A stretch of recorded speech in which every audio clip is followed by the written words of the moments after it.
So hello everyone. सो अभी हम लोग पढ़ने वाले हैं इलेक्ट्रिक फ्लक्स। और इससे पहले हम लोग एरिया वेक्टर पढ़ चुके हैं। इलेक्ट्रिक फ्लक्स को पढ़ने के लिए आपको एरिया वेक्टर समझना होगा।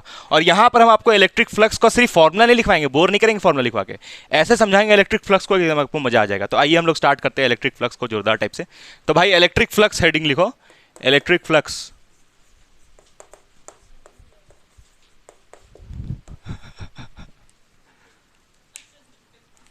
इलेक्ट्रिक फ्लक्स इसको ऐसे डिनोट करते हैं। देखो ये सिंबल होता है इलेक्ट्रिक फ्लक्स का फाई, और इसका सफिक्स में लगाते हैं ई, फाई। हाँ, इसको फाई बोलते हैं, और इसके नीचे लगाते हैं ई। ठीक है, हाँ, और इसके नीचे लगाते हैं ई। तो इस ई लगा दिए तो बोल दिए इसको इलेक्ट्रिक फ्लक्स, और ई जरूर से लगाना। एम लगा दिए नीचे में तो मैग्नेटिक फ्लक्स हो जाएगा, वो जज्बात बदल जाएगा।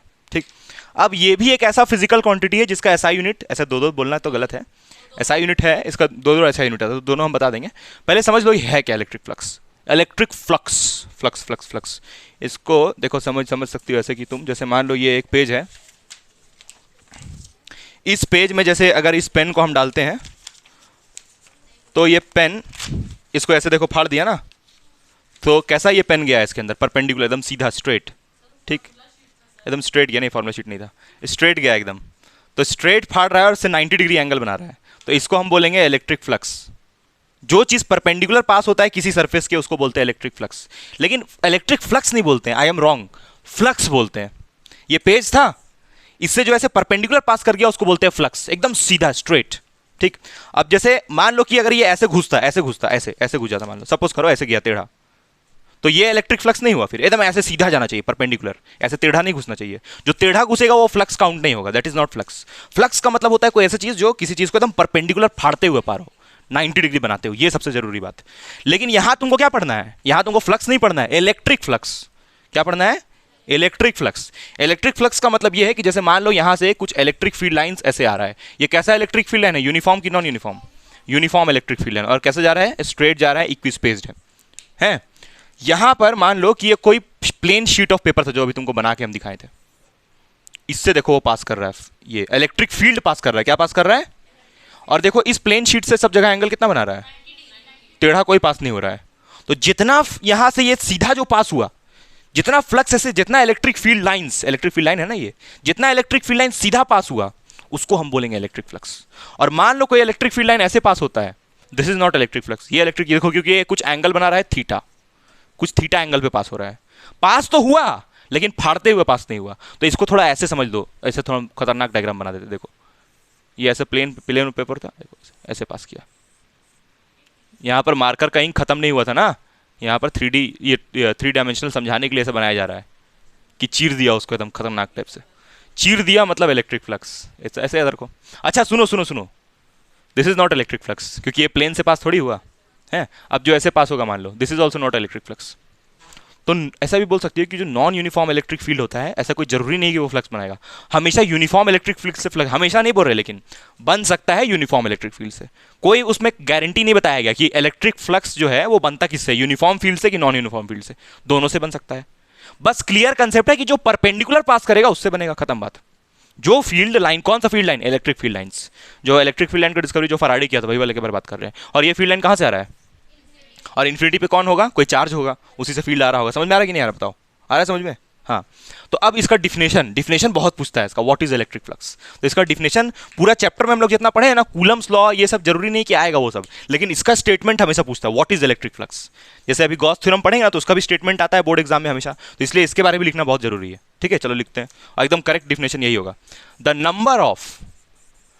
Number of electric field lines. अच्छा तुमसे थोड़ा सा हम अगर कॉमन लैंग्वेज में एकदम बात करें, एकदम एकदम एकदम लोकल लैंग्वेज में, तो यहां से अगर तुमसे पूछें कि फ्लक्स कितना होगा तो क्या बोलोगी? यहां से फ्लक्स कितना पूछेंगे तो क्या बोलोगे, कितना फ्लक्स दिख रहा है यहां पर? 1 2 3 4, तो 4 लिखोगी। और यहां पर फ्लक्स कितना दिख रहा है? 1 2 3 4, और मान लो एक और पास कर गया तो ये 5 हो जाएगा। तो फ्लक्स यहां पर कितना हो गया? 5 हो गया, इलेक्ट्रिक फ्लक्स हो गया 5।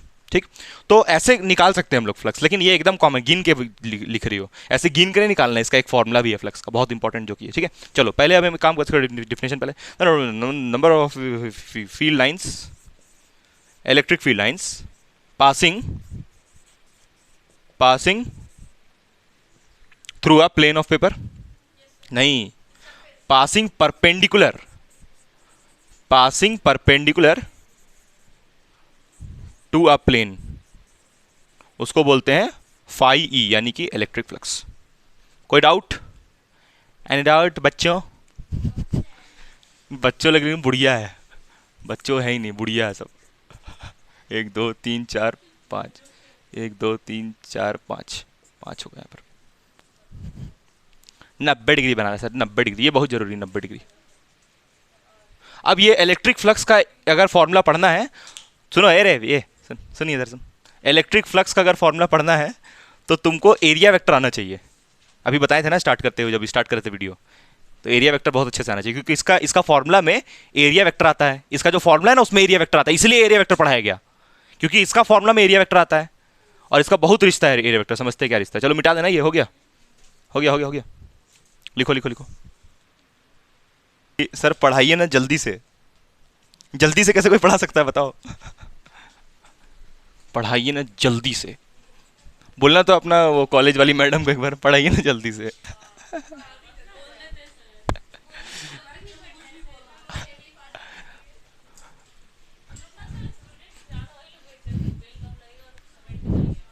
सबमिट।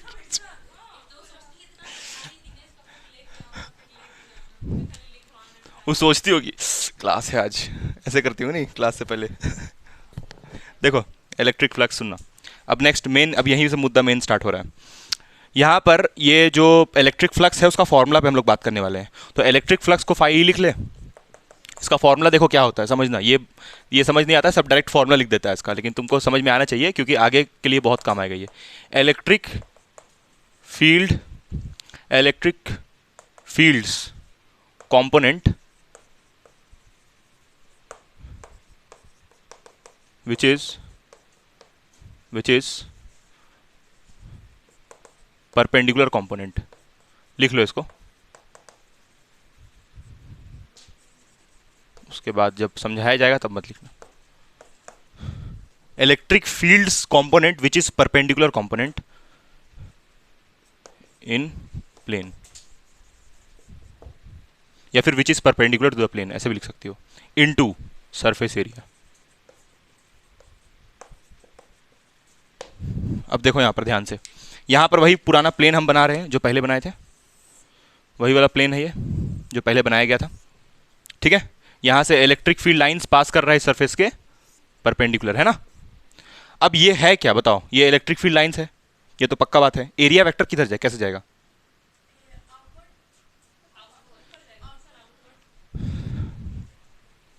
मान लो एक बार एरिया, ऐसा एरिया वेक्टर हमेशा किसी भी सरफेस से कैसा निकलता है, बाहर निकलता है।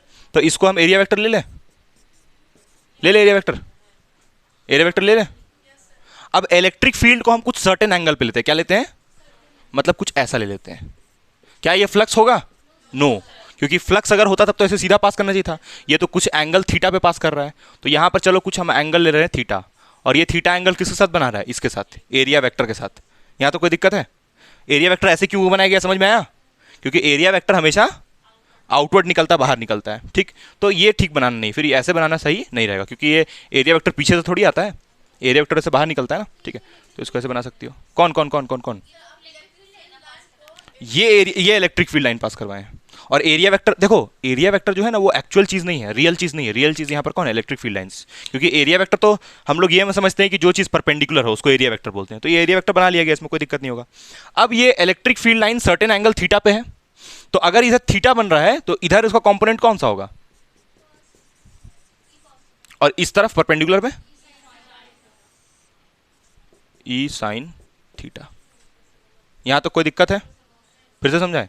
देखो इलेक्ट्रिक फील्ड ऐसे पास कर रहा था, तो इलेक्ट्रिक फील्ड ये एरिया वेक्टर से कुछ एंगल बना रहा था थीटा। इलेक्ट्रिक फील्ड ऐसे पास कर रहा था, तो ये इलेक्ट्रिक फील्ड इस एरिया वेक्टर से कुछ एंगल थीटा बना रहा था। तो इस इलेक्ट्रिक फील्ड और इस इलेक्ट्रिक फील्ड का हमको कंपोनेंट्स तोड़ना था। क्या तोड़ना था? बताया गया कंपोनेंट्स ब्रेकिंग कि नहीं बताया गया है? चलो एक बार समझा दे रहे इधर। जैसे मान लो यहाँ पर एक रिजल्टेंट है आर, यहाँ पर एक रिजल्टेंट है आर, ये एंगल थीटा है, तो इसको क्या बोलोगी? आर कॉस थीटा, और इसको आर साइन थीटा। तो ठीक वैसे ही यहाँ पर तुमको रिजल्टेंट दिख रहा है इलेक्ट्रिक फील्ड का, तो उसका इस तरफ क्या तोड़ दिया? और ऊपर परपेंडिकुलर में, और देखो दोनों परपेंडिकुलर होना चाहिए, हो रहा है तो सही तोड़े यानी कि। अच्छा ये ई कॉस थीटा जो है ये इस प्लेन के परपेंडिकुलर है क्या? क्या ये ई साइन थीटा इस प्लेन के परपेंडिकुलर है? आई रिपीट, प्लेन कैसे है, प्लेन कैसे है ये समझना। कॉपी दे भाई, हाँ इधर है, समझना थोड़ा सा। ये देखो ये प्लेन ऐसे है और उससे ऐसे एरिया वेक्टर निकल रहा है, तो एरिया वेक्टर परपेंडिकुलर है ना। और ये जो ई कॉस थीटा है वो इसी एरिया वेक्टर में आ रहा है ना, तो ये ई कॉस थीटा भी कैसे होगा, ऐसे परपेंडिकुलर। और ई साइन थीटा कैसे होगा, ई साइन थीटा तो कुछ ऐसे होगा ना, अरे ई साइन थीटा तो ऐसे होगा ना, यानी ई साइन थीटा इस प्लेन के पैरेलल है और ई कॉस थीटा इस प्लेन के। तो यहां फॉर्मूला में क्या लिखा हुआ है फ्लक्स का?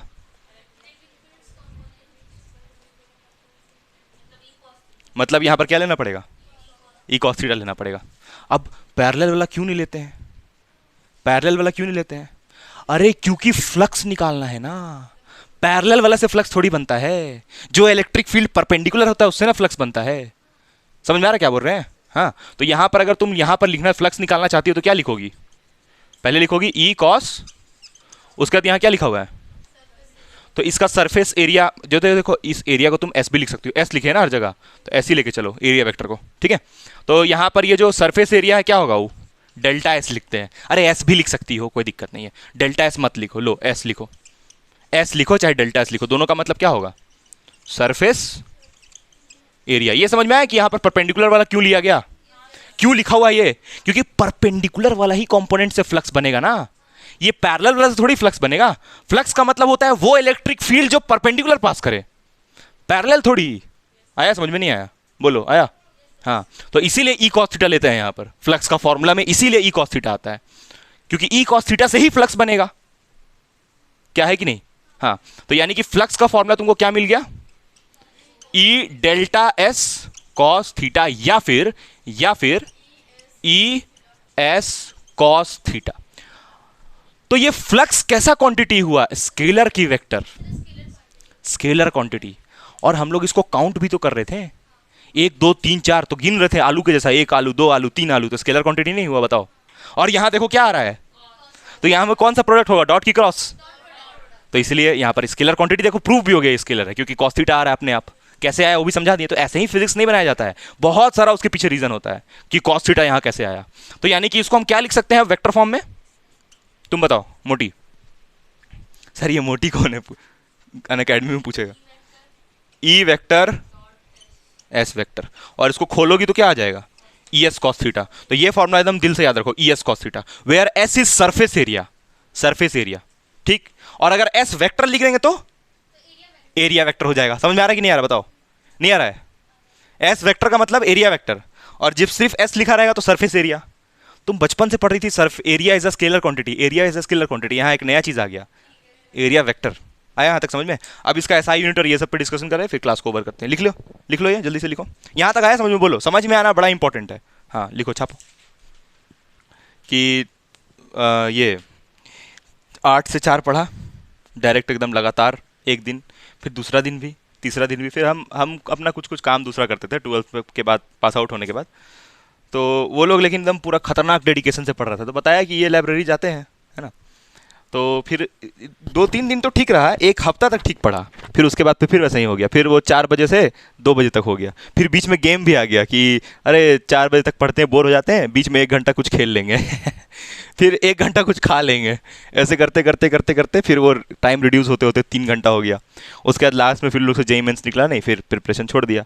लोग का 2 साल बर्बाद हो गया, मतलब वो लोग मेरे से 2 साल छोटा हो गया, ये बोल सकते हैं। हाँ 2 साल बर्बाद। फिर क्या चीज़ में एडमिशन लिया, कंप्यूटर साइंस में IITian बनना था, और ऐसा ऐसा बड़ा बड़ा बात करता था ना एकदम। हम ये वाला कॉलेज सही रहेगा क्या, अच्छा वो कॉलेज जाना सही रहेगा।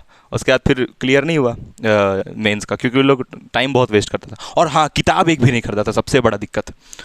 कोई बुक नहीं खरीदा था, मतलब सिर्फ PW से। उसी समय PW का चला भी था खतरनाक, उसी समय आया भी था PW एकदम जोरों शोरों से, स्टार्ट ही हुआ था उस वक्त एकदम।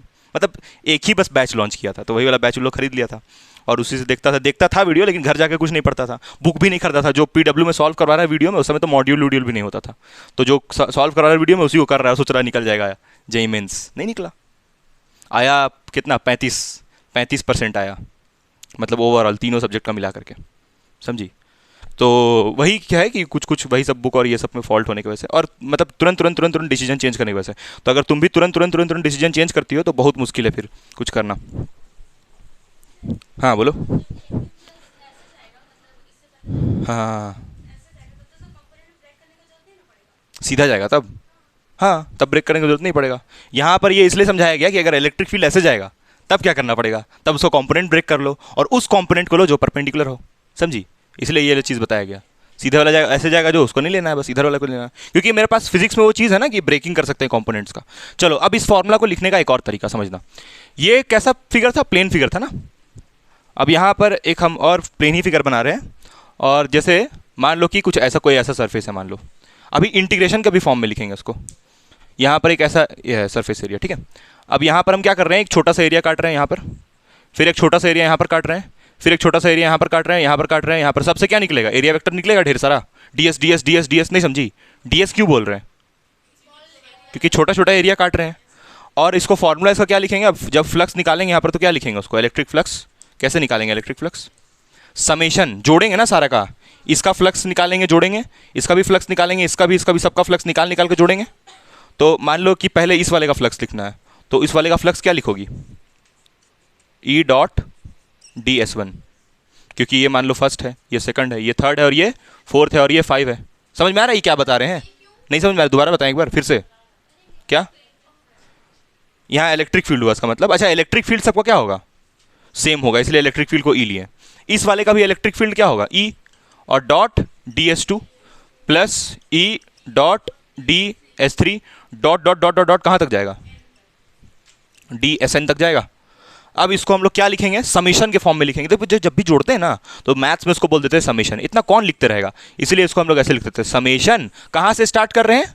1 से स्टार्ट कर रहे हैं, तो i इक्वल टू 1 लिख ले। i इक्वल टू 1 मतलब 1 से शुरू किए और कहाँ तक गए? n तक गए, तो कैपिटल N लिख लें। यहाँ पर भी तुम कैपिटल N लगा सकते हो, कोई दिक्कत नहीं है। n नंबर ऑफ एरियाज जितना भी दिखेगा सबको ले लेंगे, और यहाँ पर फिर क्या लिखोगी इसको? ई डॉट डी एस, तो ये सबके लिए हो जाएगा।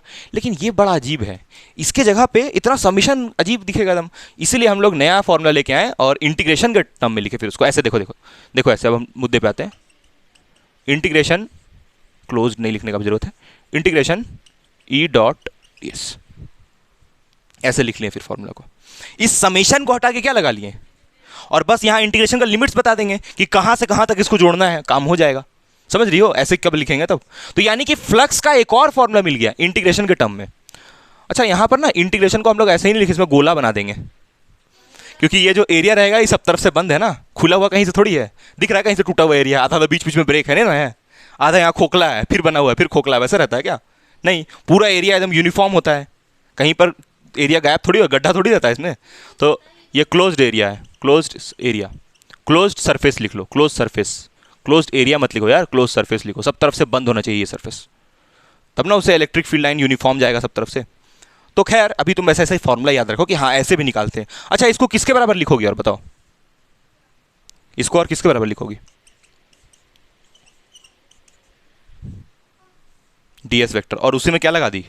इंटीग्रेशन। इंटीग्रेशन क्यों लगाई? क्योंकि तुम ये पूरा सरफेस का निकालना चाहती है, इसलिए क्या लगा रही हो? इंटीग्रेशन। अगर सिर्फ ई डॉट एस लिखोगी यानी एक जगह का निकाल रही हो। कुछ घुस रहा है दिमाग में? नहीं घुस रहा है। यहाँ चलो इसको बस याद रखो ना कि एक ऐसा भी फॉर्मूला होता है। ऐसा फॉर्मूला कब यूज करना है? अच्छा यहाँ पर डीएस का मतलब क्या हुआ? Elementary area. एलिमेंट्री मतलब छोटा सा, एलिमेंट्री एरिया, बहुत छोटा सा एरिया, एलिमेंट्री एरिया। यहाँ तक कोई दिक्कत? अब इसका हम लोग ऐसा यूनिट डिस्कस करते हैं। चलो इधर बता रहे हैं ऐसा यूनिट, ये फॉर्मूला में लिख ली पूरा, है ना। चलो ऐसा यूनिट के बारे में बात कर रहे हैं। ई कॉमन निकालोगी? अभी नहीं, पहले इसका डॉट प्रोडक्ट खोलना पड़ेगा। इसका डॉट प्रोडक्ट खोलोगी, E D S, E D S. समझ में आ रहा है ये बात? तुमको आ रहा है भाई? E D S cos theta लिखोगी ना इसको खोल करके, उसके बाद इलेक्ट्रिक फील्ड को बाहर निकालोगी, समझी? चलो अब हम लोग इसका एसआई यूनिट को डिस्कस कर लेते हैं। एसआई यूनिट क्या होगा इसका, बताओ तुम लोग। फॉर्मूला लिखो पहले सिंपल वाला, बोलो। कहाँ पर? ना ना ना ना ना, थीटा यहाँ पर 90 होगा ऐसा कोई कंफर्म नहीं है, अलग अलग अलग अलग वैल्यू आएगा।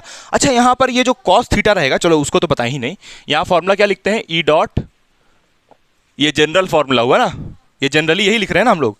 और इसको और क्या लिखोगी सानिया? सानिया अपना दुनिया में खोई हुई हो, इसको और क्या लिखोगी?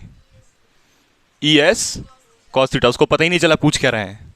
What is theta Sania, theta क्या है वहां पर? इलेक्ट्रिक फील्ड और सरफेस एरिया के बीच का जो एंगल है वो, इलेक्ट्रिक फील्ड और सरफेस एरिया के बीच का एंगल इस थीटा। सब बेवकूफ़ लोग बैठा हुआ, किसी का ध्यान ही नहीं है यहाँ पर, सब बेवकूफ़ है। सरफेस एरिया स्केलर क्वांटिटी होता है जंगली आदमी, तो सरफेस एरिया और इलेक्ट्रिक फील्ड के बीच का एंगल कैसे हो जाएगा cos theta? Cos theta is the angle between electric field and surface area vector, या फिर area vector. Electric field, yes, cos theta is the angle between electric field and area vector, इसीलिए area vector लाया गया, क्योंकि surface area तो scalar होता है, तो उसके बीच में थोड़ी कॉस थीटा बन जाएगा, इसीलिए ये एरिया वेक्टर का कंसेप्ट लाया गया कि एरिया को वेक्टर बना दिया। नहीं समझी? अगर वहां पर यहां पर सरफेस एरिया में वेक्टर मान लो, तब यहां पर तो होता ही नहीं, इस पर वेक्टर नहीं लगा सकते थे तब। समझ में आ रहा क्या बता रहे हैं हम? नहीं आ रहा समझ में? देखो जैसे यहां पर क्या, हाँ हाँ हाँ, दो वेक्टर के बीच में ही एंगल बनता है। जैसे देखो हम यहां पर एक बार बना के बता देते हैं। देखो जैसे ये ऐसे था, पीछे फिगर एक लिए थे हम, ऐसे लिए थे सरफेस एरिया वेक्टर, और इस तरफ क्या लिखे थे? E cos theta. तो इस वक्त एंगल कितना था बताओ? 0 डिग्री, 0 डिग्री, 0 डिग्री, ठीक तो बोल रही है। इलेक्ट्रिक फील्ड भी इधर ही, सरफेस एरिया भी इधर ही, तो 0 डिग्री हुआ ना। तो रिया समझ में आ रहा क्या बता रहे हैं? हाँ, यहाँ पर ये समझ में आया कॉस थीटा को हम क्या बोले अभी? कॉस थीटा के बारे में व्हाट इज कॉस थीटा लिख लो। What is theta? Angle between you and me, angle between electric field and area vector, angle between electric field and area vector. S मत लिख देना वहाँ, एस का मतलब सरफेस एरिया हो जाएगा, तो स्केलर क्वांटिटी होता है। ये समझ में आ रहा है कुछ? तुमको आ रहा है भाई? तुम लोगों को कहाँ पर डाउट है बोलो? इंटीग्रेशन क्यों लगाए? क्योंकि हमको छोटा छोटा छोटा छोटा एरियाज को काट काट के DS DS DS DS DS DS नहीं, एक का निकालने के लिए इंटीग्रेशन नहीं। जब बड़ा सा एरिया रहेगा और बोलेगा कि पूरे का बताइए फ्लक्स कितना होगा, तो छोटा छोटा DS DS DS DS DS DS DS DS area को जोड़ जोड़ के जोड़ जोड़ के पूरे का फ्लक्स निकालोगी, और उसको बोलोगी नेट फ्लक्स। और नेट फ्लक्स को हम लोग ऐसे लिखेंगे, फाई लिखेंगे ऐसे, देखो ऐसे यहाँ पर लिख देते हैं, फाई नेट लिख देंगे, इसका मतलब होता है नेट फ्लक्स। और नेट कौन सा flux? Electric, net electric flux, क्योंकि मैग्नेटिक फ्लक्स भी पढ़ना है इसलिए। चलो यहाँ तक समझ में आया? थीटा के बारे क्लियर है? हाँ, तो ये फॉर्मूला ऐसे होता है, दिस इज द फॉर्मूला। अब इससे हम लोग ऐसा यूनिट निकालेंगे। तो जब भी तुमसे समझ में आ गया इलेक्ट्रिक फ्लक्स पूरा पूरी कंप्लीट। हाँ चलो, अब इसको मिटा रहे हैं हम, ये वाला इधर तो मिटा सकते हैं ना?